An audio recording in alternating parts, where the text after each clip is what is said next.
Good afternoon. Specifically, my technologies involve around impacting high-level HVAC systems. And the reason that they are termed disruptive is because this industry has been controlled, much like the automotive industry has been controlled by big 3 or 4 manufacturers. This HVAC industry has been controlled, and still is, by the large corporations and manufacturers of air conditioning equipment. Our technologies actually work in unison with their systems, and we take the energy and we really reduce it drastically. Now, by doing this, we get a lot of questions back from our clients, and the first questions that they ask is, well, if these technologies that you're going to apply to our existing systems are so wonderful, how come those manufacturers haven't adopted them and used them in their factories? One to use against the other manufacturer, I've got the best widget than you. Because these guys are all doing the same thing. They all know what each other's doing. They all make chillers and cooling towers and air handlers and things like that. But when it comes to these products and these technologies, they're very standoffish. They don't know much about them. They're not interested in testing them, but they are extremely interested in trying to scare their clients into not using them. And that's really unfortunate. If you can get to the point where you get the client to question that provider of equipment with you in the room, the game changes. Here's the reason that they don't want anything to do with us. We attack a profit center of theirs. If we can make a piece of equipment that costs hundreds of thousands of dollars last 25% longer, this is not a good thing for them. If we can put a technology in a machine that costs, in a $500,000 piece of equipment, that you can spend $20,000 to make it 15% more efficient, or you can go to that manufacturer and spend another $100,000 to get the same percentage efficiency, they don't want anything to do with us. So it's a little bit of a climb up a very, very steep and slippery slope to get this technology out there, but we're dedicated to it and we're going to keep forging ahead. First technology that I'm going to talk to you about is a thermal conductive process. Inside of chillers, air handlers, even the types of air handlers and equipment in your homes. The thing that happens is there's refrigerant going through the systems, and then there's air going through the systems and or water if it's a water chiller, and we are trying to change the energy from either the air or the water into the refrigerant. There's an efficiency loss that takes place there due to some unfortunate side effects of the manufacturing of equipment. Oil fouling is a big issue inside of air conditioning systems, and our technology, which is called permafrost, is a technology that removes the oil from depositing inside the heat exchange surfaces. It will improve the efficiencies of the equipment anywhere from 20 to 23%. The return on investment of this technology is usually between 9 and 12 months.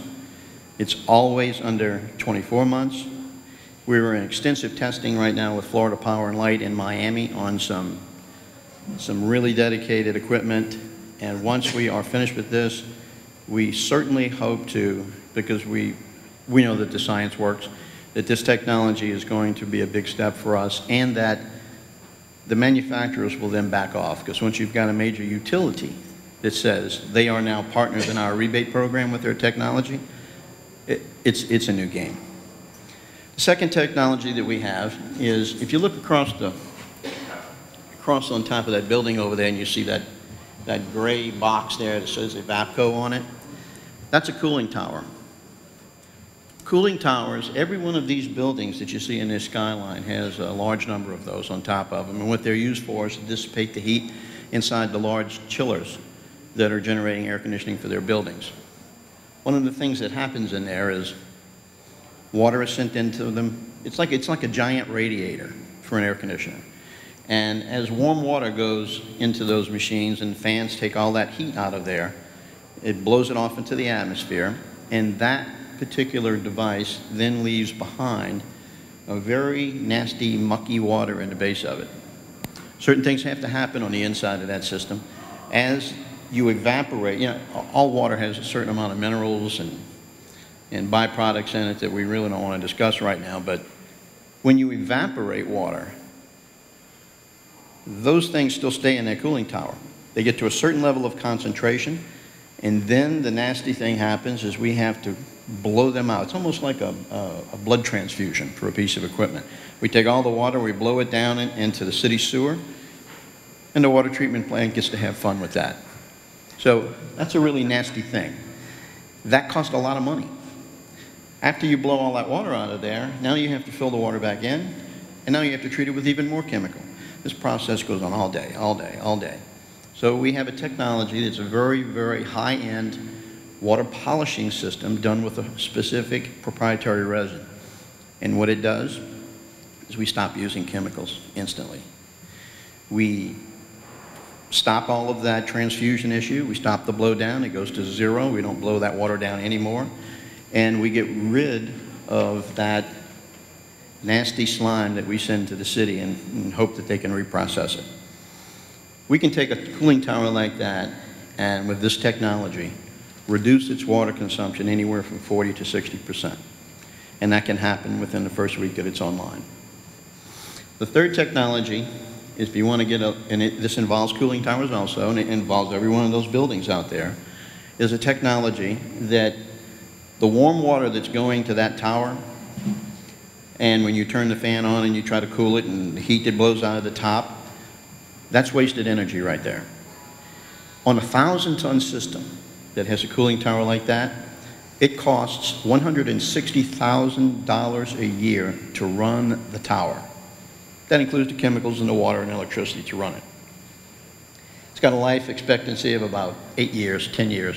Then you have to replace it. Cooling tower like that sitting over there is about $130,000. So for those 10 years, you spend $160,000 a year, and you got nothing. So here's what we do. We have a very interesting process. It is not operating yet. It will be operating within 3 months in Lakeland, Florida, at a large supermarket's home headquarters, public supermarkets. What we do is we intercept that hot water before it goes to the cooling tower. We then pass it into a heat exchanger. On the other side of the heat exchanger, we have a proprietary refrigerant and cryogenic gas mixture. That gas mixture is then expanded because of the hot water hitting the heat exchange surfaces, expands that gas. We put that gas into an expansion chamber. It spins a 3-impeller turbine, which turns a magnetic levitating generator that makes enough power to run the chiller. So by the heat that we used to throw away in the cooling tower, we now create all the power needed to run that chiller. That means we take that chiller completely off the grid, completely. Some people would say this is a perpetual motion situation, but we all know that perpetual motion means a perpetual piece of motion. We're actually just taking energy that we used to pay money to throw away and using it for our own good. And I don't think anything's more sustainable than getting completely off the electric grid. That's my 3 technologies, and if you see me dead on the side of the road, you'll know that the manufacturers finally got to me.